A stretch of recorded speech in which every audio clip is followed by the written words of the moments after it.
ओडिशार सबुठु समृद्ध एवं यही जिले में जलर अभाव हेबा कथा नुहे।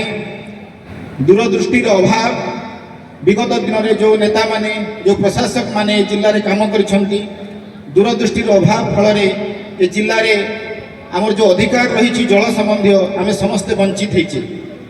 आपण मैंने जानती कौन सी अंचल रे जल किभली संग्राम हुए आमको जदि देश स्वाधीनतार एते समय पर पीवा पानी आम कौन सी कार्यक्रम करुचे तो जो माने ये अंचल प्रतिनिधित्व करुले से दायित्वबोधता आपण मैंने बुझीपे।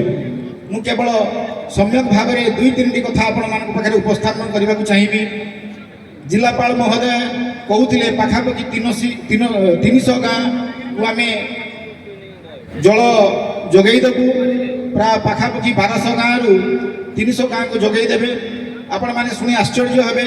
आपण मैंने जाना दरकार बहुत सहर को छाड़देला आम जिले में 3टी ब्लॉक रे पाखापाखि 700 कोटी टंकार सबू घर को पानी जोगाइवाई टेंडर होता किंतु विगत सरकार रे पाखापाखि 95% टंका काम नक ठिकादार को पेमेंट कर दिगला।